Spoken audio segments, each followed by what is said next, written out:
I never believed in fate until that humid Miami night when my world collided with hers at a greasy Denny's on Ocean Drive.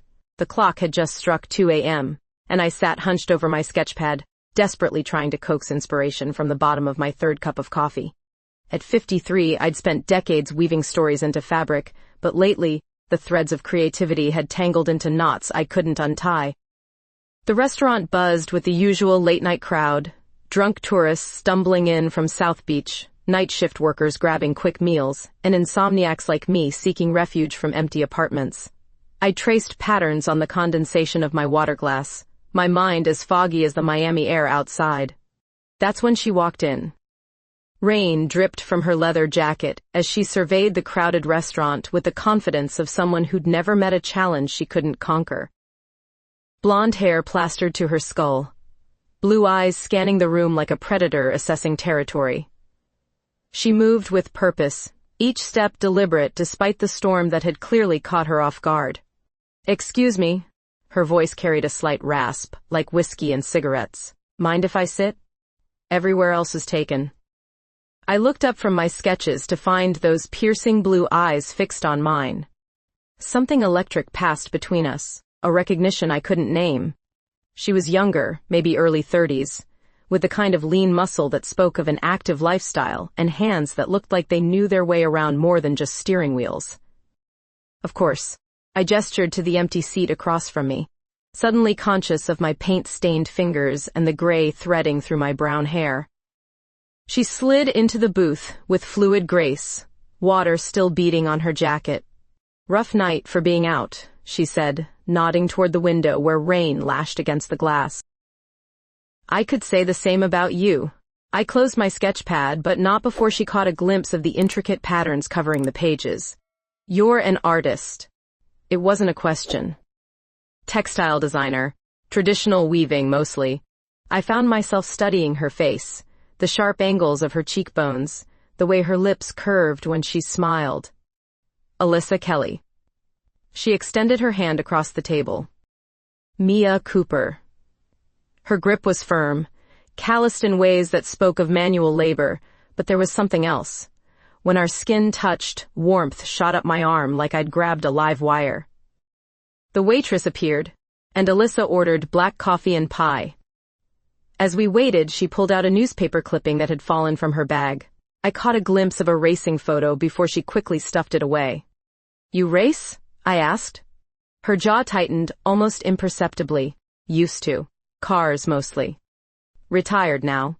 "By choice?" She laughed, but there was no humor in it. Let's just say the track and I had a disagreement about physics. We talked as the storm raged outside, our conversation flowing like we'd known each other for years instead of minutes.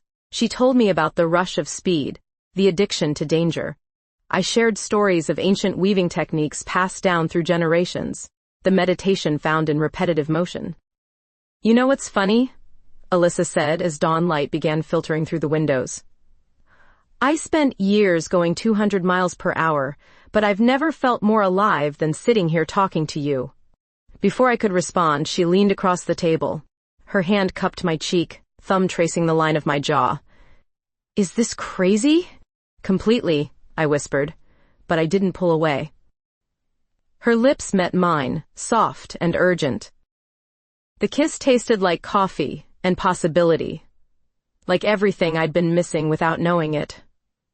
When we broke apart, the restaurant had emptied around us, leaving just the two of us in our own private world. "I should go," she said, but made no move to leave. "Should you?" She smiled then, the first genuine one I'd seen from her. "Maybe not just yet." 3 days passed before I saw her again, but Alyssa Kelly had invaded my thoughts like smoke through fabric. I found myself sketching racing stripes into traditional patterns, my hands betraying the chaos she'd stirred in my carefully ordered world. When she appeared at my workshop door in Wynwood, I wasn't surprised. Somehow, I'd been expecting her. "I brought coffee," she said, holding up 2 cups from the Cuban place down the street. "Figured I owed you after keeping you up all night." My workshop occupied the ground floor of a converted warehouse, filled with looms dating back generations and walls lined with fabrics in every conceivable pattern. Alyssa moved through the space like she was exploring a museum, her fingers hovering just above the textiles without quite touching. "This is incredible," she breathed, stopping before a tapestry I'd spent 6 months completing. "How long does something like this take?" "That one?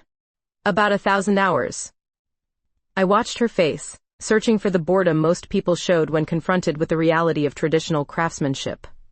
Instead, her eyes widened. 1,000 hours of your life woven into this. Every thread tells a story.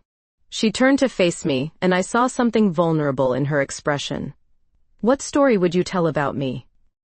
The question hung between us like a challenge. I moved closer, close enough to smell the leather of her jacket mixed with something uniquely her. "I'd start with your hands." I took her right hand in mine, turning it palm up. "These calluses here, from gripping a steering wheel. This scar across your knuckles, probably from working on engines." My finger traced each mark. "But there's gentleness too, in the way you touch things. Like you're afraid they might break." Her breath caught. "Maybe I am." "Want to learn?" I nodded toward the smaller loom in the corner. "It's therapeutic. Might help with whatever's keeping you awake at night." She followed me to the loom, and I positioned myself behind her, my arms reaching around to guide her hands to the threads. The position put us impossibly close, her back pressed against my chest, my chin nearly resting on her shoulder. "Feel the tension," I murmured, my lips close to her ear. "Too tight and the thread breaks. Too loose and the pattern falls apart." Her hands trembled slightly under mine as we worked the shuttle back and forth. "Like this?" "Perfect." The word came out rougher than I intended. We worked in silence for several minutes, the rhythm hypnotic. I could feel her relaxing against me, her breathing deepening. When she made a mistake and the thread tangled, she cursed softly. "It's okay," I said, reaching to fix it. "Mistakes can be beautiful too. Sometimes they create the most interesting patterns." She turned in my arms then, and we were face to face, so close I could count the flecks of darker blue in her eyes. "Mia." "Yes?" "I haven't felt this calm in years." "Good," I whispered, and then she was kissing me. This kiss was different from the one at the restaurant. Deeper, more desperate. Her hands fisted in my shirt, pulling me closer as if she could somehow merge us together. I tasted the coffee on her lips, felt the slight tremor in her hands as they moved to frame my face. When we broke apart, both breathing hard, she rested her forehead against mine. "I should tell you something." "What?" "I'm not good at this. Relationships, I mean. I tend to run when things get complicated." I studied her face, seeing the fear beneath the bravado. "Who says this has to be complicated?" She laughed, but it sounded more like a sob. "Everything about me is complicated." "Then maybe it's time you found someone who doesn't mind complicated." The late afternoon sun slanted through the workshop windows, casting golden light across the looms and creating patterns of shadow and brightness on the floor. Alyssa looked around the space again, as if seeing it with new eyes. "This place, what you do here, it's like magic. It's just patience and practice." "No." She shook her head. "It's more than that. You take individual threads, broken pieces, and turn them into something beautiful, something whole." The weight of her words settled between us. I realized she wasn't just talking about weaving anymore. "Stay for dinner," I said impulsively. "I'll cook. We can talk more about those stories your hands would tell." She hesitated, and I saw the war playing out across her features. The part of her that wanted to run battling against something else, something that wanted to stay. "Okay," she said finally. "But I should warn you, I'm a terrible dinner guest. I don't know how to make small talk. Good thing I prefer big talk." As the sun set over Miami, painting the sky in shades of orange and pink, we locked up the workshop together. Walking to my car, Alyssa's hand brushed mine, and this time, she didn't pull away. Dinner at my apartment turned into something I hadn't expected. Alyssa sat cross-legged on my kitchen floor, helping me chop vegetables while I told her about my grandmother's recipes. The domesticity of it should have felt strange with someone I'd known for less than a week, but instead, It felt like coming home. "You're different than I thought you'd be," she said, sliding diced onions into the pan. "How so?" "Calmer. Most people my age are always rushing somewhere, checking their phones every 5 minutes. You move like you have all the time in the world." I laughed. "That's what happens when you spend your days working with your hands. You learn that good things take time." "Is that what this is?" Her blue eyes met mine across the small kitchen. "A good thing?" The question hung between us, loaded with possibility and fear. I set down my knife and moved closer to her, close enough to see the tiny scar above her left eyebrow. "I think it could be." After dinner, I showed her my apartment properly. It was small, but filled with textiles from around the world, each piece telling a story of the places I'd traveled and the artisans I'd learned from. Alyssa moved through the space like she was memorizing it, her fingers trailing along the edge of a Peruvian wall hanging. "You've been everywhere," she said, studying a map on my wall dotted with pins. "Not everywhere. But I've always believed that to understand fabric, you have to understand the people who make it." She turned to face me, and something had shifted in her expression. "What about understanding the people who wear it?" The air between us crackled with tension. I could feel my pulse quickening as she stepped closer, her hands coming up to rest on my waist. "Alyssa, tell me to stop," she whispered, her lips inches from mine. "Tell me this is moving too fast." Instead, I kissed her. This time, there was no hesitation, no gentle exploration. This was hunger, pure and simple. Her hands tangled in my hair as she backed me against the wall, her body pressing against mine, with an urgency that made my knees weak. "Are you sure?" she asked, pulling back just enough to search my eyes. "I've never been more sure of anything." She led me to my bedroom, where moonlight filtered through sheer curtains, casting everything in silver. Her hands shook slightly as she reached for the hem of my shirt, and I covered them with mine. "We don't have to rush," I said softly. "I want to," she replied. "I want you." What happened next was a revelation. Despite the 22 years between us, our bodies moved together like we'd been lovers for decades. She was gentle and fierce by turns, her touch reverent as she explored every inch of my skin. When I cried out her name, she captured the sound with her lips, as if she wanted to keep it forever. Afterward, we lay tangled in my sheets, her head on my chest, my fingers combing through her blonde hair. The silence was comfortable, filled with the sound of our synchronized breathing and the distant hum of Miami traffic. "I should probably go," she said eventually, but made no move to leave. "Should you?" She lifted her head to look at me, and I saw something vulnerable in her expression. "I don't usually stay the night. This doesn't have to be usual." She was quiet for a long moment, and I could practically hear her internal debate. Finally, she settled back against me with a sigh. "Just this once." I woke before dawn to find her sitting by the window, fully dressed, staring out at the pre-dawn darkness. For a moment, I thought she was leaving, and my heart clenched with unexpected pain. "Second thoughts?" I asked softly. She turned, and I saw tears in her eyes. "I told you I was complicated." I sat up, pulling the sheet around myself. "What's wrong?" "This."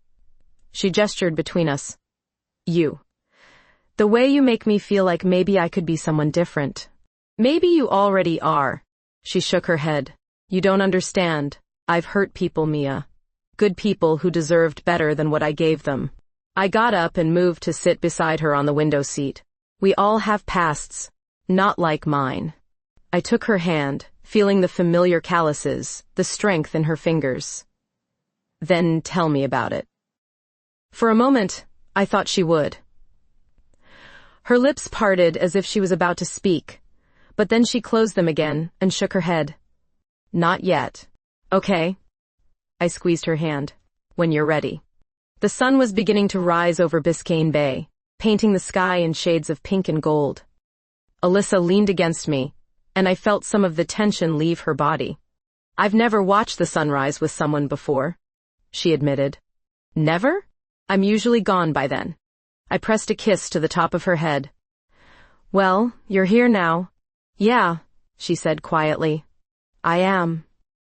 As the city began to wake up around us, I realized that whatever this was between us, it was already changing both of our lives in ways we couldn't yet understand. The question was whether we'd be brave enough to see where it led. 2 weeks into whatever this was between us, Alyssa finally let me into her world. She picked me up in a midnight black Mustang that purred like a predator, her hands confident on the wheel as we drove south toward Homestead. Where exactly are we going? I asked, watching the city lights fade behind us. You'll see. Her smile was mysterious, dangerous, trust me. The underground racing scene existed in the shadows of Miami's legitimate tracks. We pulled into what looked like an abandoned warehouse district, but I could hear the rumble of engines and see the glow of headlights cutting through the darkness. Cars lined the makeshift track, their owners clustered in groups, money changing hands as bets were placed. This is your world, I said, not quite a question. Was my world. Alyssa killed the engine, but her hands remained gripped on the steering wheel. I haven't been back since the accident. I reached over and covered her hand with mine. We can leave. No, she turned to look at me, and I saw steel in her blue eyes. I want you to understand who I was, who I might still be. The crowd parted as we walked through, and I realized Alyssa was something of a legend here. Whispers followed in our wake, people pointing and staring at the woman who'd walked away from racing at the height of her career. Alyssa Dam Kelly, a man with grease-stained hands and a knowing smile, approached us. Thought you were done with all this. Just showing my friend around, Rico. His eyes flicked to me, taking in my age, my obvious outsider status. Friend, huh? He grinned. Well, any friend of Alyssa's is welcome here. You picked a good night. Tommy's running his new Camaro against some kid from Orlando. As if summoned by his words, engines roared to life. 2 cars lined up at the makeshift starting line, their drivers revving engines that sounded like caged thunder. The crowd pressed closer, and Alyssa's hand found mine in the chaos. See the way they position themselves? She said, her voice close to my ear. It's not just about speed, it's about reading your opponent, knowing when to make your move. The flag dropped, and the cars exploded forward. I felt the vibration in my chest, the raw power of machines pushed to their limits. But I found myself watching Alyssa instead of the race. Her eyes tracked every movement, her body unconsciously leaning into the turns as if she were behind the wheel herself. You miss it, I said, every damn day. When the race ended, Rico appeared again, this time with keys dangling from his finger. Want to take her for a spin? For old time's sake? Alyssa stared at the keys like they were a loaded gun. I don't think that's a good idea. Come on, Rico pressed. Just a few laps. Show your friend what you're made of. I saw the war playing out across her features, the part of her that craved the speed battling against whatever fear had kept her away. Without thinking, I stepped closer. Only if you want to, I said quietly. But I'd like to see what all the fuss is about. That decided it. Minutes later, I found myself strapped into the passenger seat of a modified Challenger, my heart hammering as Alyssa adjusted mirrors and checked gauges with the precision of a surgeon. You sure about this? She asked, her hand on the ignition. Are you? She smiled then, the first genuine smile I'd seen from her all evening. Hold on. The engine roared to life, and suddenly we were flying. The world outside became a blur of lights and shadows as Alyssa navigated the track with supernatural skill. Every turn was perfectly calculated, every acceleration timed to perfection. I understood then why she'd been addicted to this, why walking away had nearly destroyed her. This is incredible, I shouted over the engine noise. She glanced at me, and I saw something wild and free in her expression. This is nothing. You should see what I can really do. We took 3 more laps, each faster than the last, until I was dizzy with adrenaline and completely, utterly alive. When we finally pulled back into the pit area, my hands were shaking, and my heart felt like it might burst from my chest. Now you know, Alyssa said, killing the engine. Know what? Why I can't just be normal. Why I need the rush, the danger. Why everyone I've ever cared about eventually gets tired of competing with this. I turned to face her fully, seeing the vulnerability beneath her bravado. Who says you have to choose? What do you mean? Maybe the problem isn't that you need the rush. Maybe it's that you've never found someone who understands that need. Later, back at her garage in Little Havana, surrounded by the tools of her trade and the smell of motor oil, she showed me the bike she'd been restoring. Her hands moved over the chrome with the same reverence I'd seen her use on my textiles. It's beautiful, I said, running my fingers along the fuel tank. She's a 1973 Norton Commando. Found her in pieces at an estate sale. Alyssa's voice was soft, almost tender. Been working on her for 2 years. What will you do when she's finished? I don't know. Sell her, probably. Start on another one. I moved closer, close enough to see the smudge of grease on her cheek. Or, you could ride her. I don't ride anymore. Why not? She was quiet for a long moment, her hands stilling on the bike's frame. Because the last time I trusted a machine with my life, it nearly killed me. I reached up and wiped the grease from her cheek with my thumb. Maybe it's time to trust again. She caught my hand, pressing it against her face. You make it sound so simple. Maybe it is. What happened next was inevitable. Surrounded by the tools of her passion, with adrenaline still coursing through our veins from the track, we came together with a desperation that bordered on violence. She lifted me onto the workbench, her mouth finding mine as her hands worked at my clothes. There was nothing gentle about it this time, nothing careful or considered. This was raw need, the kind that left marks and stole breath and made you forget everything except the person touching you. Afterward, as we lay tangled together on the narrow cot in the corner of the garage, I traced the scar that ran along her ribs. The accident? I asked. She was drowsy, relaxed in a way I'd never seen her. Tell me about it. Someday, she murmured against my neck. When I'm ready to remember it all. I held her as she drifted off to sleep, listening to the distant sounds of the city and thinking about trust, about the courage it took to let someone see your scars. Outside, Miami hummed with its usual energy, but here, in this small space that smelled of oil and dreams, we'd found something worth protecting. The past has a way of finding you when you least expect it. And mine arrived, on a Tuesday morning, in the form of a woman I'd hoped never to see again. I was alone in my workshop, lost in the rhythm of the loom, when the bell above my door chimed. I looked up expecting to see Alyssa, but instead found myself face to face with a stranger who somehow felt familiar. She was tall, elegant in an expensive way, with dark hair pulled back severely and eyes that missed nothing. You must be Mia Cooper, she said, her voice carrying a slight accent I couldn't place. I'm Eloise Perez. I believe you know my girlfriend. The words hit me like a physical blow. Your girlfriend? Alyssa Kelly. She smiled, but there was no warmth in it. Though I suppose she's been calling herself single these days. My hands stilled on the loom as my mind raced. Alyssa had never mentioned anyone named Eloise, never hinted at a current relationship. But looking at this woman, seeing the confidence in her posture, the way she spoke about Alyssa like she owned her, doubt crept in. I think there's been some mistake, I said carefully. Has there? Eloise moved deeper into my workshop, her fingers trailing along my fabrics with casual disregard. Tell me, has she mentioned her racing accident? The reason she retired? Some of it. Did she tell you it was my car she was driving? My sponsorship deal she was trying to save when she took that corner too fast? Eloise's smile turned predatory. Did she mention that she promised to come back to me once she was healed? The room felt like it was spinning. Why are you telling me this? Because Alyssa has a pattern. She finds someone new, someone safe, and uses them to feel better about herself. But she always comes back to me. We have history, you see.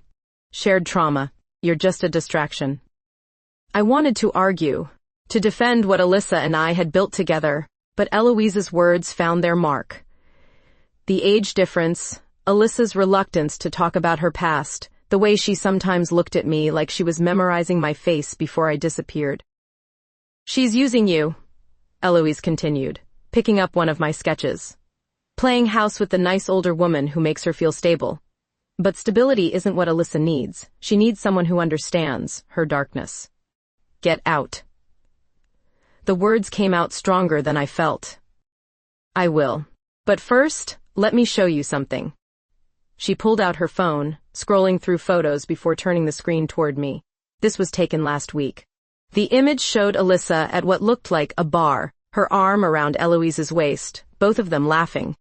My heart clenched as I recognized the shirt Alyssa had been wearing the night she'd told me she was meeting an old friend. "She came to me," Eloise said softly. "Told me about you. About how guilty she felt for leading you on. She wanted my advice on how to let you down easy." "You're lying." "Am I?" She pocketed the phone. "Ask her about the Norton. Ask her who taught her to rebuild engines. Ask her whose garage she learned to love motorcycles in." The bell chimed again as the door opened, and Alyssa walked in, stopping short when she saw us together.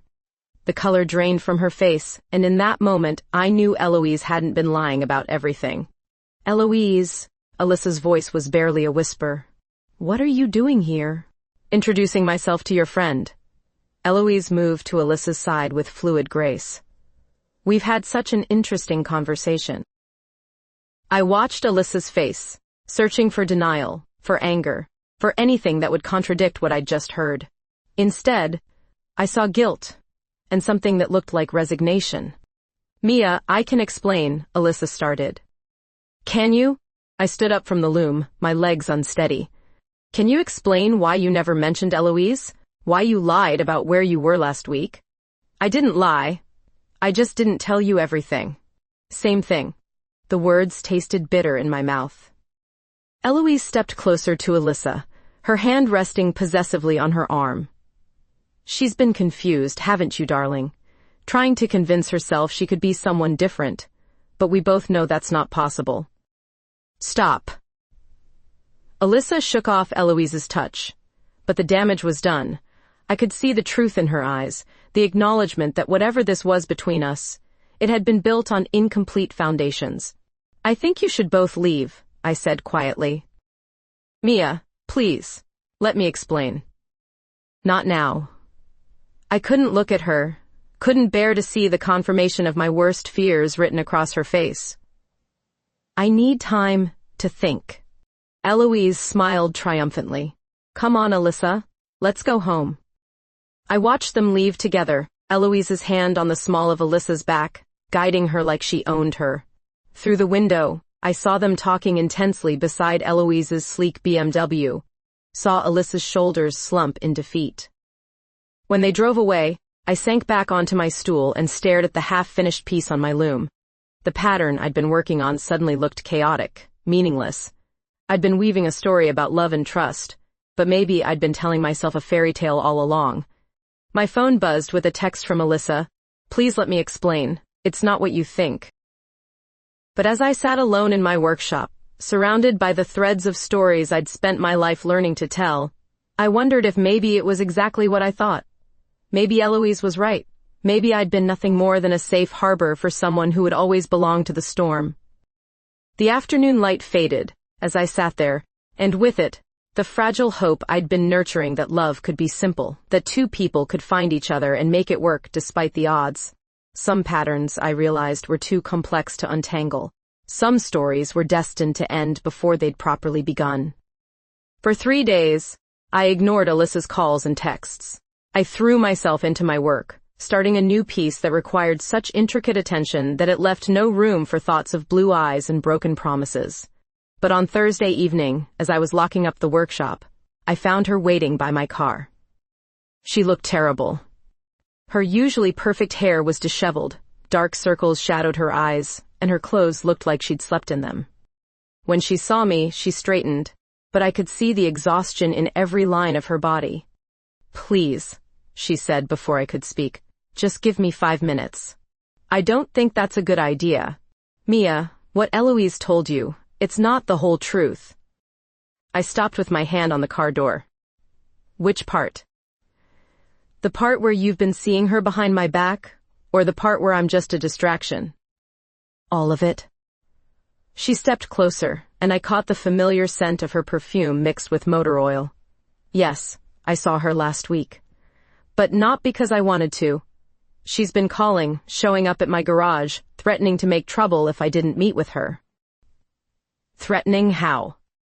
Alyssa's jaw tightened. She has photos from the accident.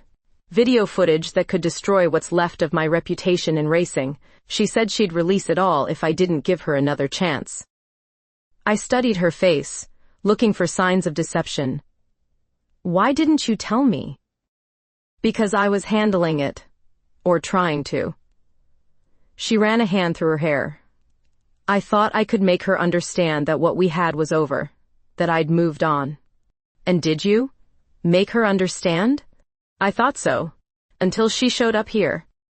A car pulled into the parking lot behind us, its headlights sweeping across the building. Alyssa tensed, her hand moving instinctively to my arm as if to protect me. When the car parked and Eloise stepped out, I understood why. There you are, Eloise called, her voice carrying across the lot. I've been looking everywhere for you. Even from a distance, I could tell something was wrong. Eloise's usually perfect composure was cracked, her movements slightly unsteady. As she got closer, the smell of alcohol became unmistakable. Eloise, you're drunk, Alyssa said, stepping between us. You need to go home. Home? Eloise laughed, but it sounded more like a sob. Where's that exactly? You took my home when you left me. We've been over this. What we had wasn't healthy for either of us. Healthy? Eloise's voice rose, becoming shrill. You think this is healthy? Running off with some middle-aged woman who doesn't understand you? Watch it, I said, my own temper flaring. Eloise turned her attention to me, and I saw something dangerous in her eyes. Oh, the textile artist speaks. Tell me, Mia, has she told you about the nightmares, the panic attacks, the way she wakes up screaming my name? Stop, Alyssa said sharply. Or maybe she's told you about the pills. The ones she takes to sleep, to function, to forget that she nearly died because of me? Eloise, enough. But Eloise was beyond reason now. The alcohol and whatever pain she'd been carrying finally spilling over. You want to know why she can't commit to you? Why she keeps one foot out the door? Because she knows she belongs with me. We're both broken, both damaged. You're just a fantasy, a pretty dream she's using to avoid reality. I'd heard enough. Moving past Alyssa, I stepped directly in front of Eloise, close enough to see the tears she was trying to hide behind her anger. You're right, I said quietly. I don't understand everything about Alyssa's past, but I understand enough to know that whatever you two had, it's over, and the only person who can't accept that is you. Eloise blinked, clearly not expecting my calm response. You don't know what you're talking about. Don't I? I see a woman who's so afraid of being alone that she's willing to destroy someone else's happiness to avoid facing her own pain. I kept my voice gentle but firm. That's not love, Eloise. That's possession. You think you can save her? Eloise's voice cracked. You think your quiet little life is enough for someone like Alyssa? I think Alyssa is strong enough to decide what she needs for herself. For a moment, something shifted in Eloise's expression. The anger faded, replaced by something raw and vulnerable. She was everything to me, she whispered. When she left, I lost myself. Then find yourself again, I said. But not through her. Eloise looked between Alyssa and me, and I saw the exact moment she realized she'd lost. Her shoulders sagged, and suddenly she looked very young and very lost. I should go, she said, her voice barely audible. Let me call you a cab, Alyssa offered. No. Eloise straightened, some of her composure returning. I can manage. We watched her walk back to her car, and I held my breath until she drove away safely. Only then did I turn to face Alyssa, who was staring at me with something like wonder. You didn't have to do that, she said. Yes, I did. Why? I reached up and touched her face, feeling the tension in her jaw. Because I love you. And love means protecting the people you care about, even when they're too stubborn to protect themselves. Her eyes filled with tears. Mia, I'm so sorry. For not telling you about her. For letting you think that what we have isn't real. Is it real? It's the most real thing in my life. She caught my hand, pressing it against her cheek. I was scared. Scared that if you knew how messed up my past was, you'd run. Scared that I'd hurt you the way I've hurt everyone else. And now? Now I'm more scared of losing you than I am of my own damage. I pulled her into my arms then, feeling her body shake with relief and exhaustion. You're not going to lose me, I whispered against her hair. But no more secrets. If we're going to do this, we do it honestly. No more secrets, she agreed, her arms tightening around me. As we stood there in the parking lot, holding each other under the Miami stars, I realized that love wasn't about finding someone perfect. It was about finding someone worth fighting for, someone whose broken pieces fit with your own in ways that made you both stronger. The weeks following Eloise's confrontation brought a new intimacy between us, born from surviving our first real crisis together. Alyssa began spending most nights at my apartment, and I watched her slowly let down the walls she'd built around her past. It started with small revelations shared over morning coffee, how she'd gotten into racing to escape an abusive foster home. The way speed had been her drug of choice long before she'd met Eloise. The accident that had shattered more than just her ribs. I was going too fast into turn 3, she said one morning, her fingers tracing patterns on my kitchen table. The car went airborne, flipped twice before hitting the wall. They said I was lucky to walk away. But you didn't feel lucky. I felt like a fraud, like I'd been pretending to be fearless when really I was just reckless.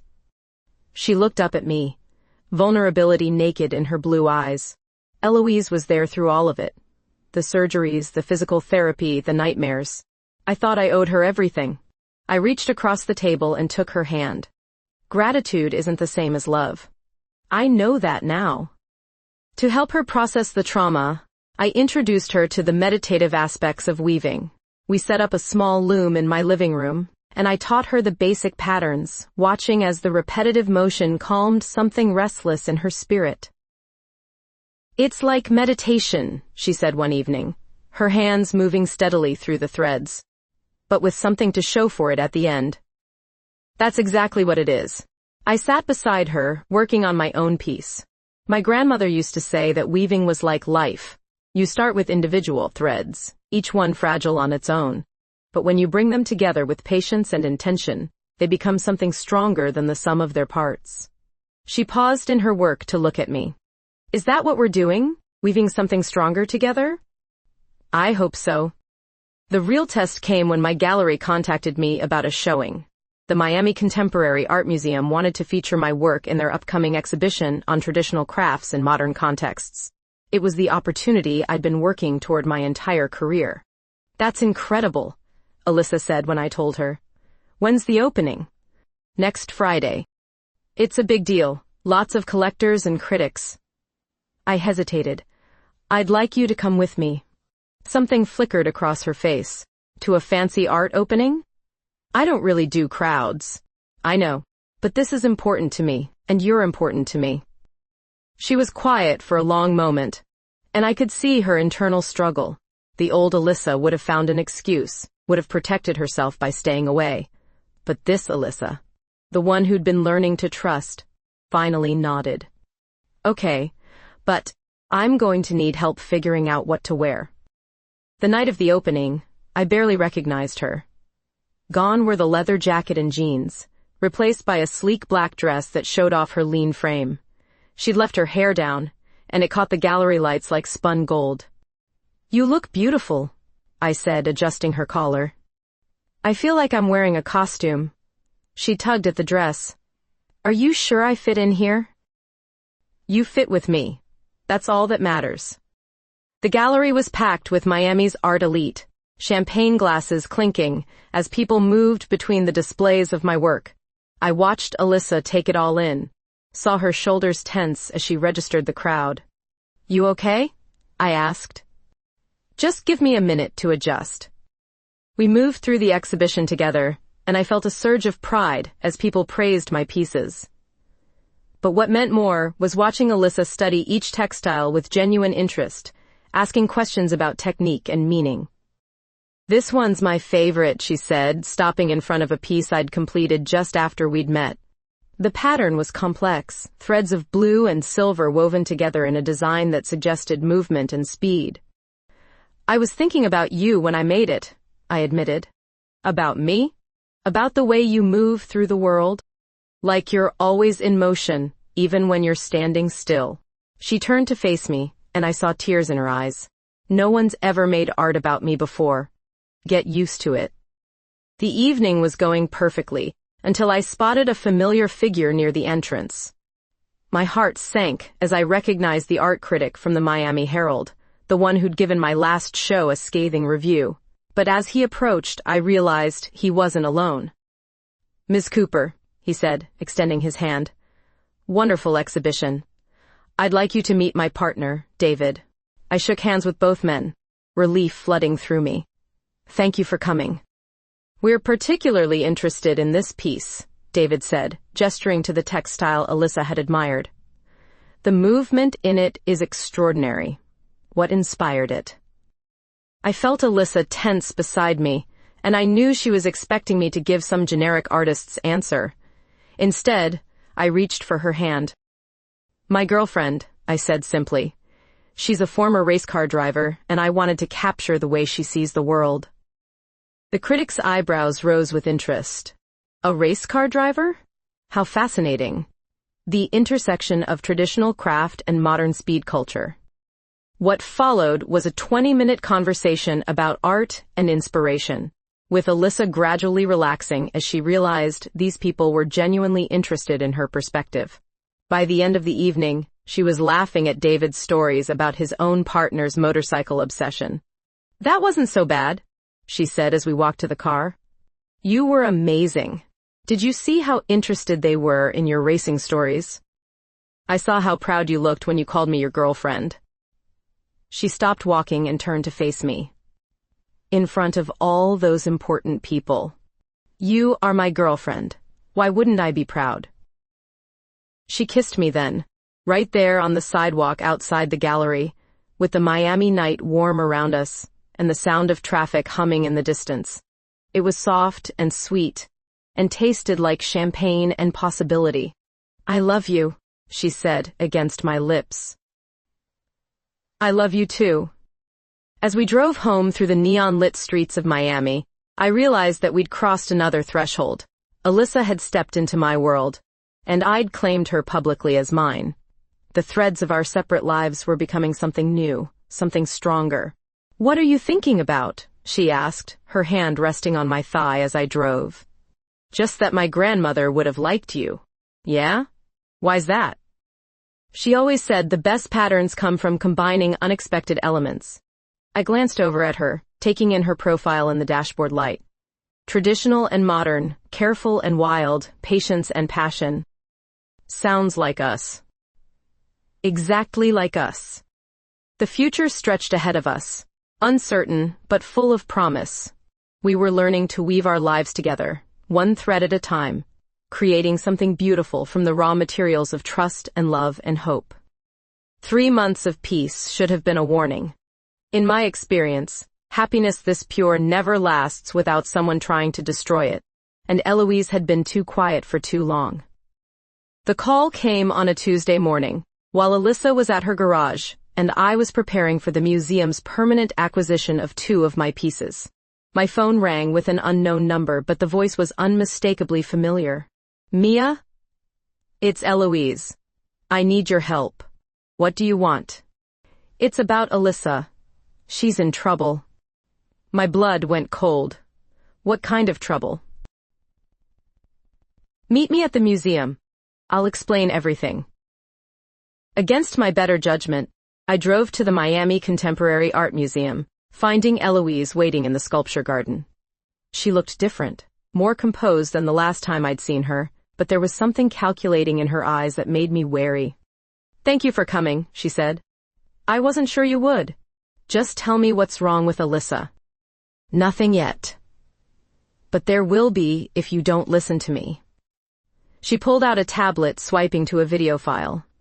"Do you know what this is?" The screen showed security footage from what looked like a racing event.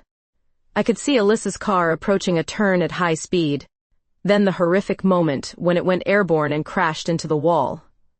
"The accident," I said. "Not just any footage. This is from a camera angle that shows something the official investigation missed." Eloise paused the video at a crucial moment. "See that? The way her steering wheel jerks just before the turn? That's not driver error, that's mechanical failure." I stared at the screen, trying to understand what she was showing me. "What are you saying?" "I'm saying someone sabotaged her car, and I know who." The implications hit me like a physical blow. "You have proof that someone tried to kill her?" "I have proof that someone wanted her out of racing permanently. Whether they intended to kill her or just end her career, I can't say." Eloise closed the tablet. "But I know who's been covering it up, and why."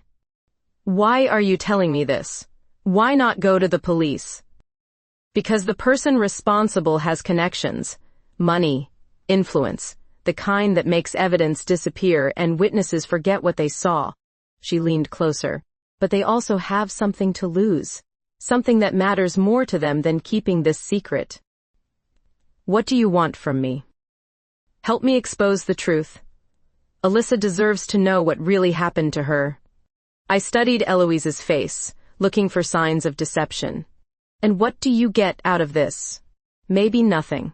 Maybe everything." Her smile was sad. "Maybe the chance to do one good thing for someone I loved." Before I could respond, my phone buzzed with a text from Alyssa. "Emergency at the garage. Can you come?" "I have to go," I said, standing. "Think about what I've told you," Eloise called after me. "But don't think too long. Some secrets have expiration dates." I drove to Alyssa's garage with my mind racing, Eloise's words echoing in my head. When I arrived, I found Alyssa standing amid a scene of destruction. Tools were scattered across the floor, parts bins overturned, and her precious Norton lay on its side, chrome scratched and dented. "What happened?" I asked, rushing to her side. "Someone broke in last night. Trashed the place." Her voice was steady, but I could see the fury in her eyes. "They didn't take anything valuable, just destroyed everything they could reach." I helped her right the motorcycle, checking for serious damage. "Any idea who would do this?" "I have a pretty good guess." She picked up a wrench from the floor, her knuckles white as she gripped it.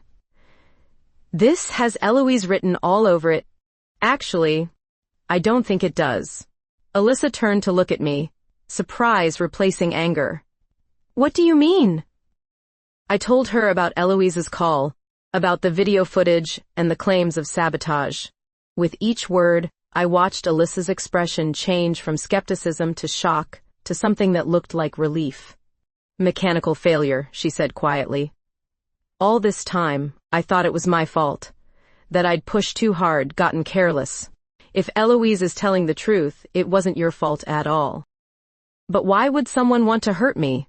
I wasn't even winning that much." "Maybe it wasn't about you specifically. Maybe you were just in the wrong place at the wrong time." We spent the next hour cleaning up the garage, and I could see Alyssa's mind working through the implications. When we finished, she sat heavily on her workbench, staring at the Norton. "I need to see that footage," she said finally. "Are you sure? It might be hard to watch. I've been living with the guilt of that crash for 2 years. If there's a chance it wasn't my fault, I need to know." I called Eloise, and an hour later, the three of us sat in my workshop, watching the video on repeat. Alyssa studied every frame with the intensity of someone whose life depended on understanding what she was seeing. "There," she said, pointing at the screen. "See how the wheel jerks to the right just before I hit the brakes? That's not something a driver does. That's the steering linkage failing." "Can you prove it?" I asked. "Not from this footage alone. But if I could examine the wreckage." She looked at Eloise. Do you know where the car ended up? Salvage yard in Homestead. The owner's a friend of mine. Eloise hesitated.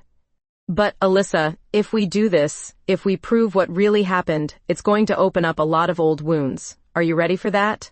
Alyssa reached for my hand, her fingers intertwining with mine. I'm tired of running from the past. It's time to face it. The salvage yard was a graveyard of twisted metal and broken dreams, but we found Alyssa's car in the back corner, covered by a tarp and forgotten by time. Seeing it again clearly affected her, but she approached it with the determination of someone who'd finally found the courage to confront her demons. Help me get the front end uncovered, she said. What we found confirmed Eloise's suspicions. The steering linkage showed clear signs of tampering, metal fatigue that could only have been caused by deliberate weakening of the components. Someone wanted me to crash, Alyssa said, her voice hollow. They just didn't care if I lived or died in the process. I put my arms around her, feeling her body shake with a mixture of rage and relief. We're going to find out who did this. And then what? Then we make sure they can never hurt anyone else the way they hurt you. As we drove back to the city, I realized that our relationship had entered a new phase. We were no longer just two people learning to love each other. We were partners in every sense of the word, united by a common purpose and a shared determination to see justice done. The threads of our lives had become so intertwined that I could no longer tell where I ended and she began. And for the first time since this all started, that didn't scare me. It felt like coming home. 6 months later, I stood in the kitchen of our beachfront cottage, watching Alyssa work on her motorcycle through the window. The morning sun caught the gold in her hair as she bent over the engine, her movements confident and sure. The Norton was finally finished, gleaming chrome and midnight blue paint reflecting the Miami sky. The investigation had taken longer than expected, but justice had finally been served. The racing team owner who'd sabotaged her car was now facing federal charges, his empire of corruption crumbling under the weight of evidence we'd helped uncover. Alyssa had testified with a strength that left me breathless, her voice steady as she recounted years of intimidation and threats. The nightmares stopped, she'd told me afterward. For the first time in 2 years, I can sleep without seeing that crash. Now she was building something new. Her custom motorcycle restoration business had taken off beyond our wildest dreams, with clients flying in from across the country to commission her work. My own career had flourished too, with galleries in New York and Los Angeles requesting pieces for their collections. But the real transformation was in us. I walked outside, carrying 2 cups of coffee, and found her tightening the last bolt on the Norton's engine. How's she running? I asked. Like a dream. Alyssa straightened, wiping her hands on a rag. Want to take her for a ride? Both of us? Both of us. I'd never been on a motorcycle before, but I trusted Alyssa completely. She helped me into the helmet and leather jacket, her hands gentle as she adjusted the straps. Hold on tight, she said, settling in front of me. The engine roared to life beneath us, and suddenly we were flying down the coastal highway, the ocean stretching endlessly to our right. I wrapped my arms around Alyssa's waist, feeling the power of the machine and the strength of the woman controlling it. This was her element, I realized. Not the desperate speed of her racing days, but this controlled power, this harmony between human and machine. She'd found her way back to what she loved without the self-destruction that had nearly killed her. We stopped at a secluded beach, parking the bike on the sand and walking hand in hand to the water's edge. The waves lapped at our feet as we watched pelicans dive for fish in the distance. I have something for you, Alyssa said, reaching into her jacket pocket. She pulled out a small wrapped package, and my heart skipped as I recognized the size and shape. But when I opened it, instead of a ring, I found a piece of fabric unlike anything I'd ever seen. I made it myself, she said, her voice nervous. Well, I had help from your loom, but I did the actual weaving. The textile was small but exquisite. Silver and blue threads woven together in a pattern that suggested speed and movement while maintaining perfect balance. It was rough in places, clearly the work of a beginner, but it was also beautiful in its imperfection. It's the story of us, she said. Two different threads that shouldn't work together but somehow do. I looked up at her, tears blurring my vision. It's perfect. So are you. She took my hands in hers. Mia, I know we haven't talked about the future much, but I can't imagine mine without you in it. Good thing you don't have to. She laughed, the sound carried away by the ocean breeze. I love you. Not just for saving me, but for showing me that I was worth saving. You saved yourself, I said. I just held your hand while you did it. We kissed as the sun climbed higher, tasting salt air and possibility. When we broke apart, Alyssa rested her forehead against mine. What happens now? She asked. Now, we keep weaving our story, one thread at a time. As we walked back to the motorcycle, I thought about the journey that had brought us here. Two women from different worlds, different generations, who'd found something in each other that neither had known they were missing. The cottage came into view as we rounded the bend, my loom visible through the window next to Alyssa's workbench. Two different crafts, two different approaches to creation, existing in perfect harmony. Race you home, Alyssa said, revving the engine. On foot against a motorcycle? That hardly seems fair. I'll give you a head start. I laughed and took off running down the beach, my feet kicking up sand as I heard the Norton's engine purr to life behind me. Of course she caught up within seconds, but instead of passing me, she rode slowly alongside, matching my pace. Cheater, I called out. I prefer to think of it as creative interpretation of the rules. We reached the cottage together, both of us breathless and laughing. As Alyssa parked the bike and I caught my breath, I realized this was what happiness looked like. Not the dramatic passion of movies or the perfect romance of novels, but this quiet contentment, this sense of being exactly where you belonged. What are you thinking about? Alyssa asked, noticing my expression. Just that I never expected to fall in love at 53. And I'm glad I waited. I don't think I would have been ready for you before now. She smiled, the expression transforming her entire face. Good thing I'm a patient woman. Since when? Since you. As the sun set over Biscayne Bay, painting the sky in shades of orange and pink, we sat on our porch and watched the world slow down around us. Tomorrow would bring new challenges, new projects, new adventures. But tonight, we had this moment, this perfect weaving of two lives into something stronger and more beautiful than either could have created alone. The future stretched ahead of us, uncertain but full of promise. We'd learned that love wasn't about finding someone perfect, but about finding someone whose imperfections complemented your own. Someone who made you want to be better while accepting you exactly as you were. I love our life, Alyssa said quietly. So do I. And in that simple exchange, I heard the echo of all the promises we'd made and all the ones we had yet to make. We were writing our story together now, one thread at a time, creating something that would last long after the final pattern was complete.